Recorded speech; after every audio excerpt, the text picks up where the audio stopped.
Your own government planning to kill its own citizens, just to justify a war, sounds like fiction. It isn't. In the early 1960s, at the height of Cold War paranoia, a secret plan was drafted inside the Pentagon. A plan that included hijacking planes, bombing American cities, sinking US ships, and even staging funerals for fake victims. But these attacks wouldn't come from a foreign enemy. They would be orchestrated by the United States itself. And the blame placed squarely on Cuba. The idea was simple and terrifying. Create chaos, shock the nation, and use public outrage to justify a military invasion. This wasn't written by a fringe group. This wasn't some wild conspiracy. This was a formal proposal by the Joint Chiefs of Staff, the highest-ranking military leaders in America. Its name, Operation Northwoods. Never heard of it. That's not surprising. The documents were classified for over 30 years, hidden from the public eye, until they were finally declassified in the 1990s.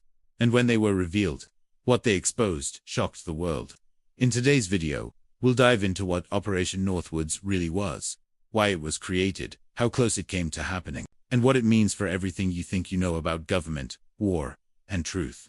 This isn't just a story from the past. It's a warning for the future. The year was 1962. The world was on edge.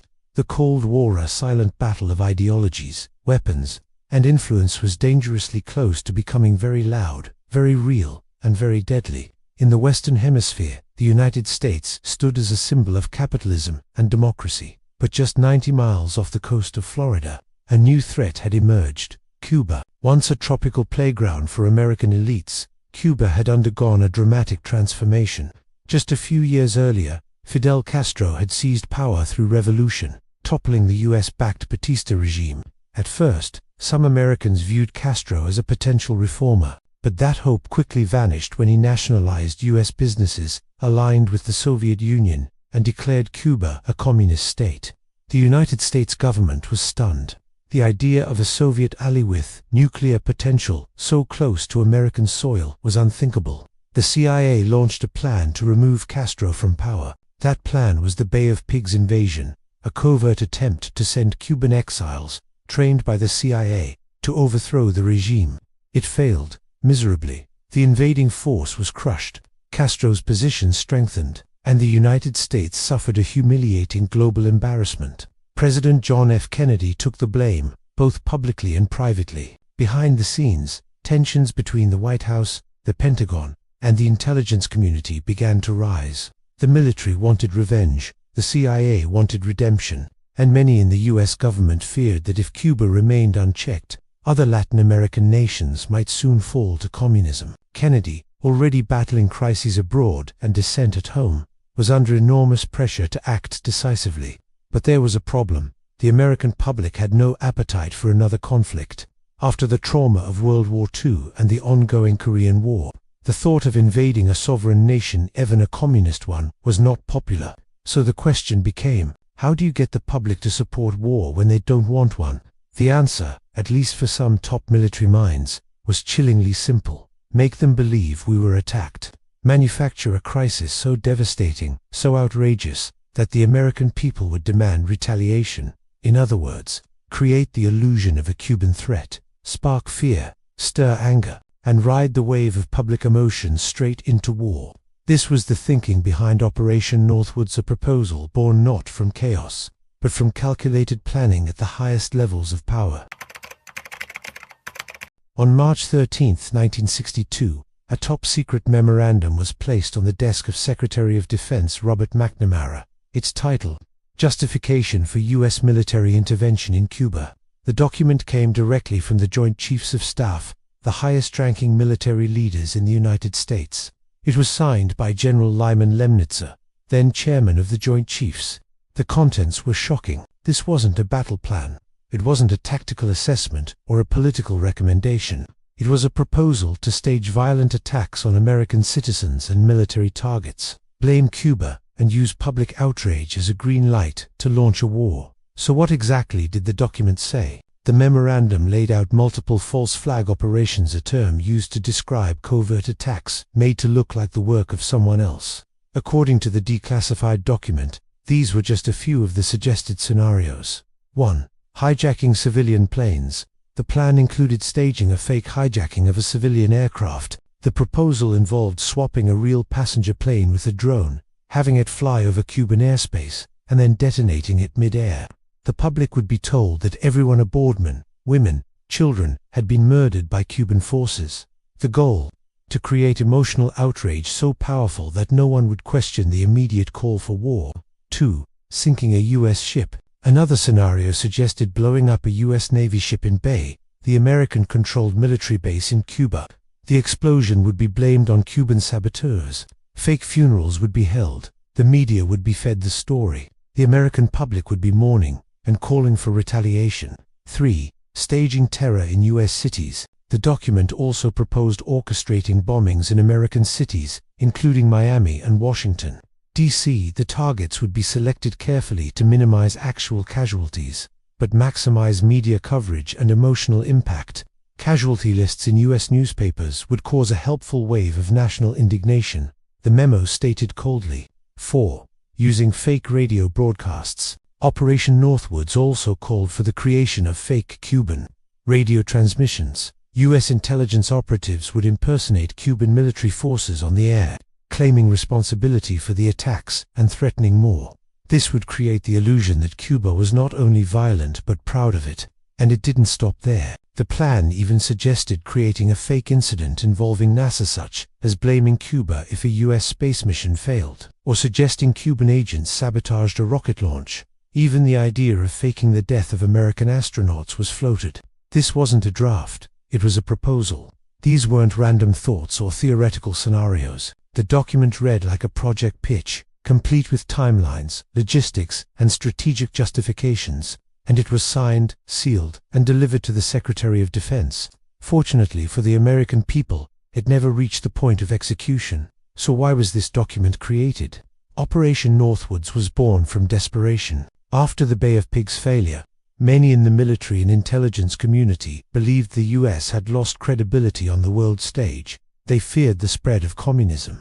They feared looking weak. And they believed that dramatic action was necessary, regardless of morality. The architects of Northwoods assumed that if the public saw blood in the streets, if they saw Americans dying, if they saw flag-draped coffins returning home, they would rally behind a war effort without question. But how did this become public? For decades, Operation Northwoods remained classified, buried in the deepest files of the Pentagon. It wasn't until the 1990s, during the work of the Assassination Records Review Board formed to declassify files related to the JFK assassination, that the Northwoods document came to light. Researchers were stunned. Journalists were horrified. The American public, when they finally heard about it, could barely believe it. But it was real. Every page, every word, confirmed, signed, stamped. Final thought for this chapter. Operation Northwoods wasn't the work of rogue agents. It was created and endorsed by some of the most powerful military leaders in the world. And if President Kennedy had approved it, we might be living in a very different version of history today. Coming up next, why Kennedy said no and what happened to those who wrote the plan. Operation Northwoods had all the pieces in place. A complete strategy, a signature from the chairman of the Joint Chiefs of Staff, support from top military minds. But there was one final obstacle. The President of the United States, John F. Kennedy. Kennedy's dilemma when Operation Northwoods landed on Secretary of Defense Robert McNamara's desk, it caused immediate concern. McNamara was a numbers man, a strategist, but also a political realist. The document was passed along to President John F. Kennedy, who had already been burned by the Bay of Pigs fiasco. He was deeply distrustful of the CIA and wary of the Pentagon's aggressive posturing. And now, his top generals were proposing something unthinkable: to stage attacks on American soil and deceive the nation into war. Kennedy was stunned, not just by the contents, but by the cold, calculated tone of the document. There was no hesitation in the proposals, no mention of ethics, no moral debate, just logistics, just strategy, just lies. The rejection Kennedy made his decision swiftly and firmly. Operation Northwoods was rejected. Not only that, but President Kennedy grew increasingly uncomfortable with the advice he was getting from the military leadership. His relationship with the Joint Chiefs of Staff, already strained, began to erode rapidly. Within months, Kennedy removed General Lyman Lemnitzer from his role as chairman of the Joint Chiefs and reassigned him to NATO. It was a silent firing, but a very loud message. This administration will not fabricate war. Kennedy also made moves to limit the power of the CIA, especially after the repeated failures and rogue operations that had embarrassed the United States. Why didn't the public know? Here's the terrifying part. The American public never heard a word about Operation Northwoods until over 30 years later. There were no press leaks, no whistleblowers, no journalists digging into shady military schemes. The operation was quietly filed away in the dark corridors of classified intelligence. It would remain buried until the 1990s, when the Assassination Records Review Board, a special committee created after Oliver Stone's film JFK reignited public curiosity, began reviewing government documents related to President Kennedy's assassination. And there it was, Operation Northwoods, in black and white, signed, stamped, real. What does this reveal about power? Operation Northwoods raises serious questions, not just about war, but about the very nature of power. These weren't madmen or terrorists. They were uniformed generals, respected leaders, and career strategists. And yet, they were willing to orchestrate attacks that could kill civilians, just to control public opinion. The line between protecting national interests and manufacturing consent had been crossed on paper, at least. And if not for one man at the top saying no, it might have gone much further. What if Kennedy had said yes? It's a haunting thought. If President Kennedy had signed off on Northwoods, we could have seen dozens or even hundreds of innocent Americans dead. National outrage fueling an immediate, aggressive war with Cuba, a possible full-scale nuclear confrontation with the Soviet Union, and worst of all, we might have never known it wasn't real. The media would have followed the official story. The nation would have believed in an outside enemy, and the truth would have been lost to history. The conspiracy deepens.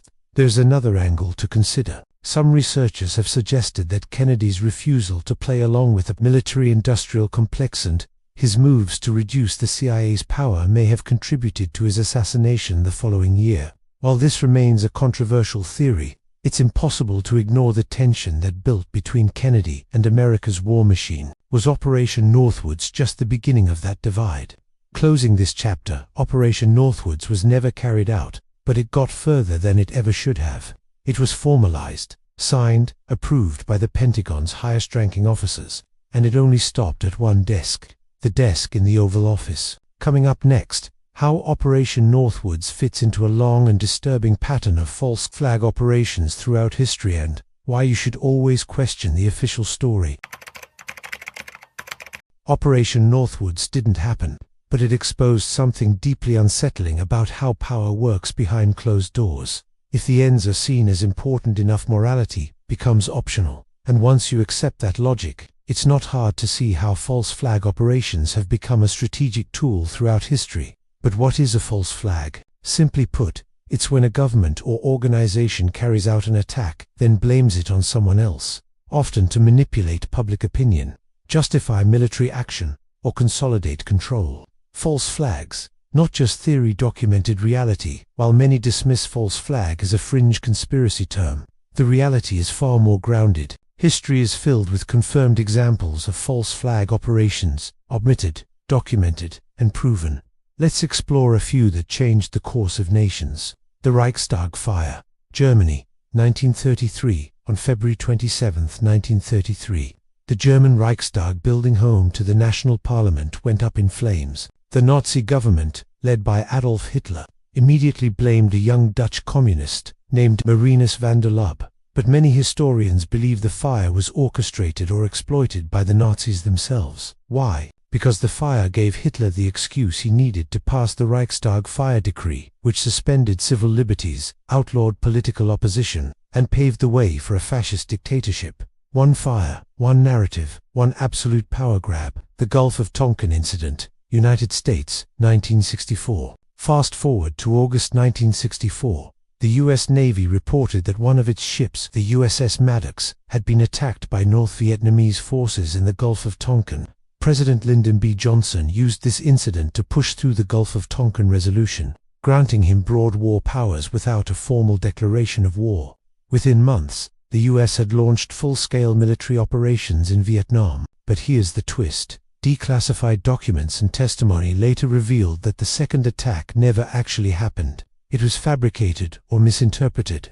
yet it became the justification for a war that would kill over 58,000 Americans and millions of Vietnamese. The Lavon Affair, Israel, 1954. In the early 1950s, Israeli military intelligence launched Operation Susanna, a covert plan in Egypt. The goal: bomb American and British-owned buildings in Cairo and Alexandria, then blame Egyptian nationalists. The intended outcome was to damage Egypt's relations with the West, making it seem unsafe and unstable. But the operation failed when the agents were caught. It became a massive scandal, the Lavon Affair, and the Israeli government denied involvement for years, only admitting the truth decades later. Why use a false flag? Because it works. When people are afraid, grieving, or enraged, they become easier to manipulate. Governments know that public emotion is more powerful than logic and far more useful when you want to launch wars, restrict freedoms, or silence critics. False flags provide clean narratives. They eliminate nuance. They create villains, and they generate unity at a cost. What makes false flags so hard to detect? Several factors make these operations so effective and so hard to uncover. They often use plausible events like real explosions or deaths. The media usually echoes official statements without question. Governments classify or destroy evidence. Whistleblowers are often silenced or discredited. And perhaps most dangerous of all, the public doesn't want to believe their own leaders could be capable of such things. Operation Northwoods wasn't alone. Operation Northwoods showed that even the US government was willing to fake attacks, stage deaths, and lie to the public if it meant achieving strategic goals. That fact alone should force us to revisit other moments in history with a more critical eye. Were all terror attacks truly what they seemed? Were all enemies really enemies, or were some manufactured for convenience? Closing thought for this chapter: false flags are not just moments of historical scandal. They are blueprints of manipulation. If you control the narrative, you control the outrage. And if you control the outrage, you control the outcome. In the next chapter, we'll explore how Operation Northwoods continues to echo in modern events, and why some believe we're still living in the shadows of fabricated truth. Operation Northwoods was declassified in the 1990s, but its implications didn't stay in the past. If anything, it opened the door to a disturbing question. If the US government once considered attacking its own people to start a war, what's stopping it from doing so again? This question has haunted researchers, journalists, and independent investigators for decades, and it's led to intense debates over some of the biggest tragedies of our modern era. 9/11. A nation changed in a day on September 11, 2001. Nearly 3,000 Americans died in coordinated attacks on the World Trade Center and the Pentagon. It was the deadliest attack on American soil since Pearl Harbor.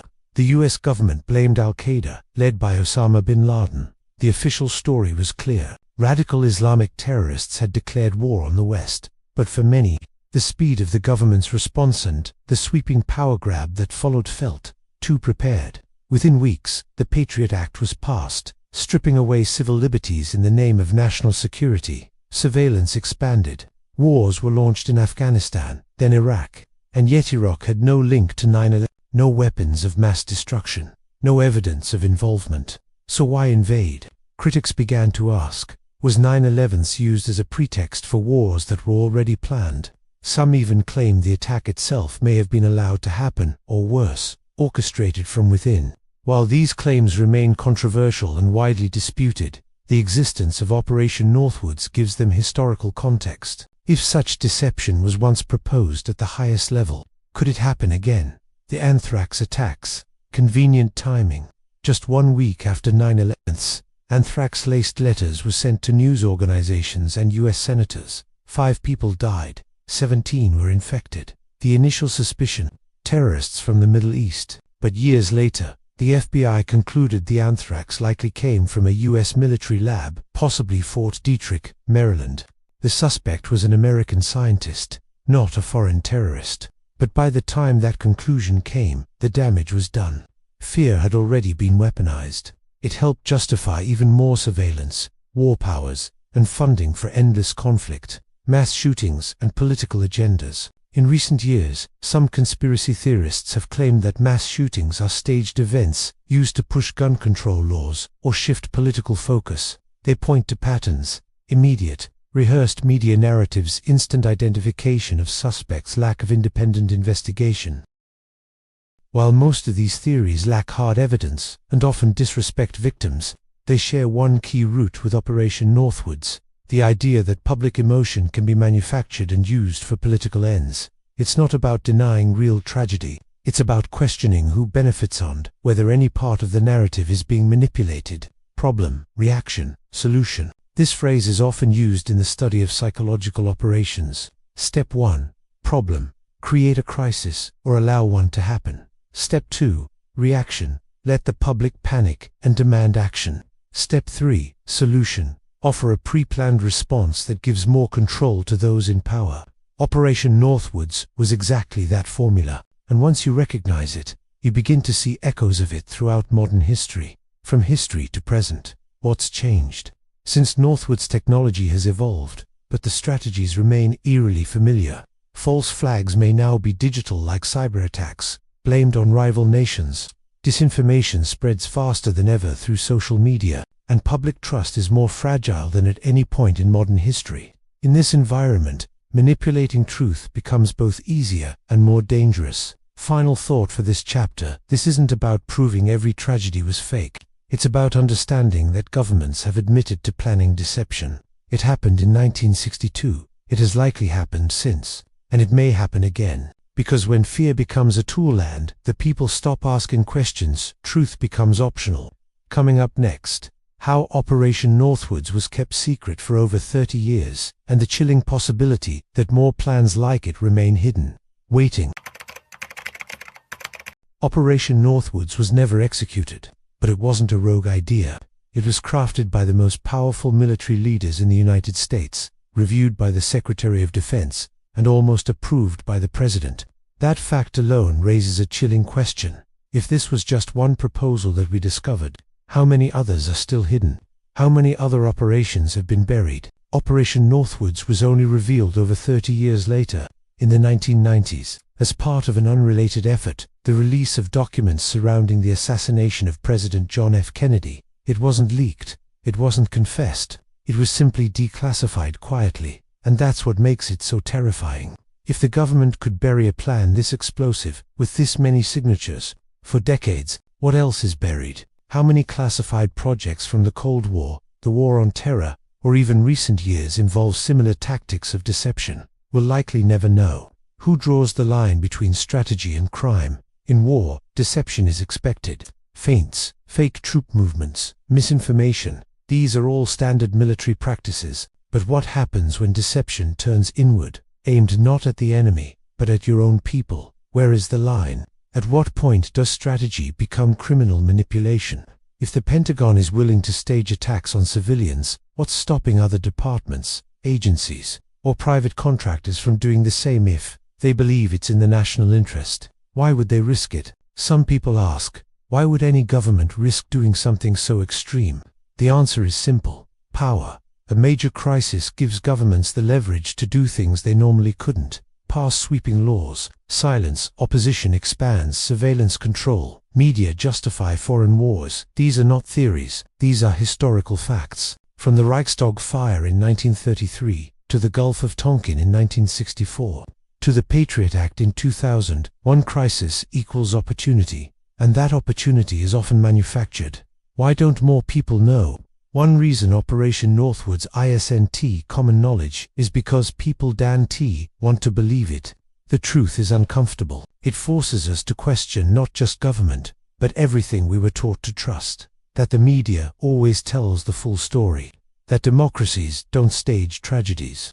That elected leaders wouldn't harm their own citizens. Operation Northwoods shatters that illusion. And once you see it, you can't unsee it. What about today? We live in a time of digital warfare, AI-generated content, deepfakes, and instant propaganda. Governments don't need to bomb buildings anymore to create a crisis. All they need is a viral video, a fake broadcast, a digital attack from a conveniently blamed nation with technology. False flags no longer need casualties, just confusion. And confusion is just as powerful. What can we do? Here's the hardest truth of all. We may never have access to the full truth, but that doesn't mean we must accept every official story at face value. It means we must ask questions, demand transparency, protect whistleblowers, investigate the investigators, teach future generations to value skepticism over obedience. Blind patriotism is the tool of the deceiver. Informed citizenship is the shield against it. Final reflection: Operation Northwoods was just one plan.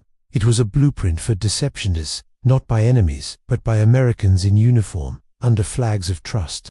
It was stopped by one man, John F. Kennedy. But what if he hadn't? What if the next plan isn't stopped? What if it already happened and we believed every word? Truth doesn't shout, it whispers beneath the noise. And in times like these, silence is permission. You've just seen the blueprint of deception. A real government operation designed to sacrifice truth and lives. Operation Northwoods was not a rumor. It was real, signed, stamped, hidden. It didn't happen, but it almost did. And that should scare all of us. Because if they considered it once, they could consider it again. History has shown us that the most dangerous lies are the ones we're never told. So don't just listen to headlines. Question them. Don't just believe authority. Challenge it. Because truth isn't handed to you. You have to dig for it. If this video opened your eyes, if it made you think twice about what's real, then join us. Subscribe to this channel for more declassified files, suppressed stories, and untold history. Leave a comment below. Do you think Operation Northwoods was an isolated case? Or just the tip of the iceberg? Share this video. Because if we don't talk about it, they'll make sure no one ever does.